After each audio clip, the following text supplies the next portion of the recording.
Welcome to San Andreas, I'm CJ from Grove Street. Land of the heinous, gangbangers in cold heat. And Los Santos neighbors get no sleep. Yo, what up guys? Kagomisu is here na naman and nagbabalik na naman tayo sa bagong video at sa bagong content dito sa GTA Sam Roleplay. Ngayon guys, isang agenda natin dito is tuturuan ko kayo paano ba mag-mods ng road texture, road and sidewalk guys. So, kasi napapansin ko guys, maraming some players na hindi pa rin alam kung paano mag-self-pack ng mod sa road and sidewalk. Like katulad nito guys, ganito guys, yan. Road and sidewalk yan guys. So, tuturuan ko kayo kung paano ba to i-self-pack. And bago ko ituro yun guys, is mas binaw sa inyo. So, para sa akin to, ito guys ano to, parang nakita ko to based on my pagbumods, like, diba guys, may napansin akong dalawang types ng road and sidewalk texture. Yung isa is pictures, images. Okay guys? Pictures, images. Like ito guys, pictures to. And yung pangalawa is yung second guys is para ano siya guys, file. File. Isa siyang file and TXT ang pangalan niya. Like, pinakadulo is TXT. So, yun guys, is parehas lang naman sila. No? Parehas lang naman sila kung paano sila i-import and syempre, yun lang. Yung kung paano sila isalpak. Okay guys? Wala naman silang pinagkaiba. Okay? Pinagkaiba lang nila guys. Kung sidewalk is yun. Kung sidewalk ng road naman is parehas lang. So, yun yung 2 types para sa akin guys Like, napansin ko lang guys sa pagmo-mods ko na dalawang types pala to. And, yun. So, yung 2 types na yun is ituturo ko sa inyo kung paano nyo ba isalpak. Kasi minsan, ang alam lang ng mga ibang samplers is yung image. Like, ito, image na road texture. So, ipapakita ko sa inyo ano ba yung tutukoy kong image na road and sidewalk texture and yung parang file na road and texture. Okay? So, yun. So, punta tayo sa tutorial. So, yun, no? So, tuturuan ko na kayo kung paano mag-self-pack ng road and sidewalk texture dito sa GTA San. Okay? And, papakita ko muna sa inyo, guys, kung ano ba yung 2 types na tinutukoy ko. So, punta lang tayo sa downloads and ito muna tayo sa road. And, yan.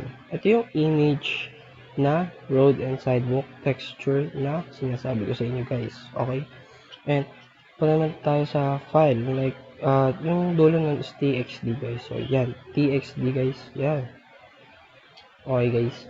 Yung mga roads na, yung mga file na yan guys. Ayan yung file na road and sidewalk texture. Ngayon, isla ko naman tayo sa TXT tool natin. So, yan. Punta lang tayo sa TXT tool. Then, pindutin nyo itong color pink na folder. Hindi ko lang alam kung ano bang color sa inyo. Basta yung folder na yan sa baba. Then, punta tayo sa downloads, TextDB, GTA3.txt. Check nyo yan and select. Yan. Tapos, unahin natin is yung image. Paano ba mag-self-pack ng image na road and sidewalk? Punta lang kayo dito. Pindutin nyo itong plus, then from images, and uncompress without alpha. Punta lang tayo dito sa download, itong road, and yan. Select lang natin ito lahat, yan. Pindutin nyo ito nasa taas, katabi ng check. Select nyo lang lahat, then check. Then ito guys, ito. Marami ditong na nagkakamali mga sampler na gustong mag-mod sa import wizard. Gagawin nyo lang is overwrite, enable camlearn, off nyo lang yan, tanggalin check, then add as road textures, and use fast overwrite catch will be rebuilt. Yung cache to. Okay guys, sorry. Cache will be rebuilt. Okay?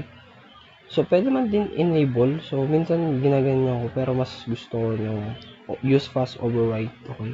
Then, huwag nyo kalimutan yung i-check yung add as road textures. Kasi road textures yung isasalpak natin. Okay guys? So, okay nyo lang yan. Then, hintayin nyo lang ano yan guys, matapos. Then, yun, check na natin sa in-game kung gumana ba. So, hintayin na, matagal-tagal to guys. So, hintayin nyo lang yan. No? And, kaya ako ginawa yung use fast override para mas mabilis siya ng kaunti. Yan, tingnan guys. Super bilis na, di ba? So, yun. So, balikan ko kayo. Pag natapos na to, balikan ko kayo guys. Meanwhile, So, yun, no? So, yung image na road texture natin is tapos na. So, check lahat yan. And, pindutin nyo lang tong okay. And, back nyo lang yan. Then, punta ulit tayo dito sa Zarchiver natin. And, etong TextDB natin na data. And, copy nyo lang yan, guys. Copy. Punta tayo sa device storage, Android data. So, salpak nyo lang yan, guys. Diyan, guys. Okay. So, apply to all files, replace. Okay. So, yun, no, gumana. And ito yung road texture natin kanina. So, gumana siya. And ganun lang ka-basic. And para mabilis tayo, dako tayo dun sa file na road and texture natin, no? So, dako na tayo dun para mas mabilis. And ipapakita ko sa inyo yung different kung paano, like, wala nang difference siya, guys. Okay? Kung paano lang isalpak. Okay, guys? So, let's go. Yun, no? So, nandito naman tayo ulit sa Zarchiver and yung i-import natin is eto TXT, like yung file na TXT, guys. Okay, punta ulit tayo sa TXT tool. So, parang yun lang yun, same lang yun. Then, punta tayo sa downloads, TextDB, GTA3, GTA.txt. So, kung gusto yung malaman kung tama ba talaga kayo na pinuntahan is sunodin nyo lang to, guys. Yung A51, search nyo ng A51. Ayan. So, nakikita nyo na yan, guys. So, tama kayo. Okay, guys. Tama kayo. Then, pindutin nyo ulit itong plus from TXT archives. Then, download. Then, roads. Kung ano yung file na pangalan. Folder. Kung ano yung pangalan ng folder ng road texture nyo. Okay? And, select lang natin to lahat. Then, select ulit. Overwrite. Add as a road texture. Kayo bahala guys kung enable CamLearn or use fast override. Cache will be rebuilt. Sa akin guys, enable CamLearn ko na lang. Bahala kayo dyan guys. Kayo bahala. Kayo bahala kung use fast or enable CamLearn. So, para pantay lang is use fast override. So, para sa yan. So, ayan. Let's go. And, dito guys, para sa akin guys, ang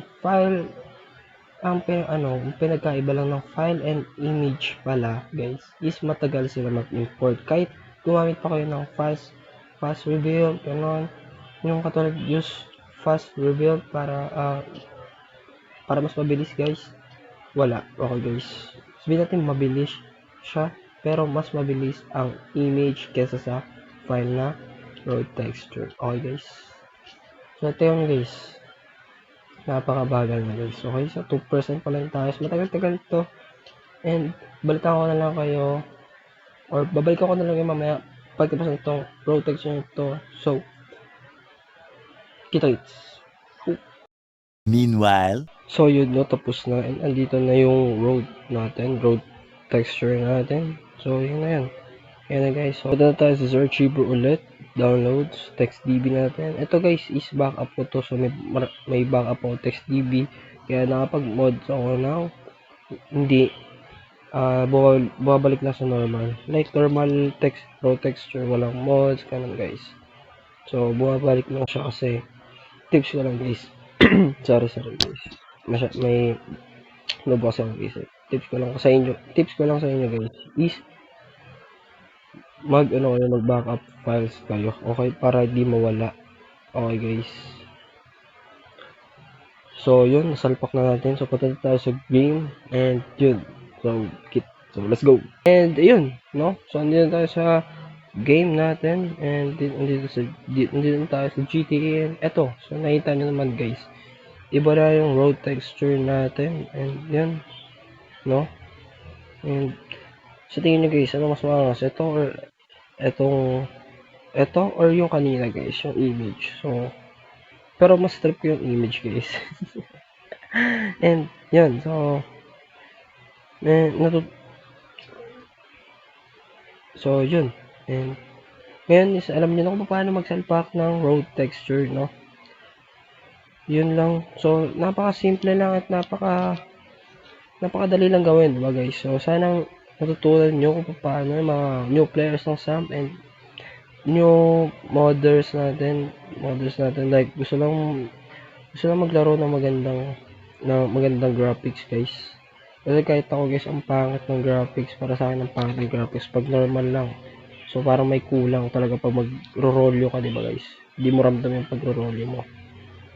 And yun, no, dito ko na lang tatapusin tong video to. So sana kung may natutunan kayo, please subscribe and hit the notification bell para updated kayo sa mga parating nating video pa tungkol sa GTA Sam. And next is magro-rolyo tayo dito sa Realance City Roleplay. And andito lang ako, guys. Dito muna ako tatambay. And yun, no. So kung di pa kayo nakasubscribe, i-subscribe yun na yan. So peace out. Subscribe.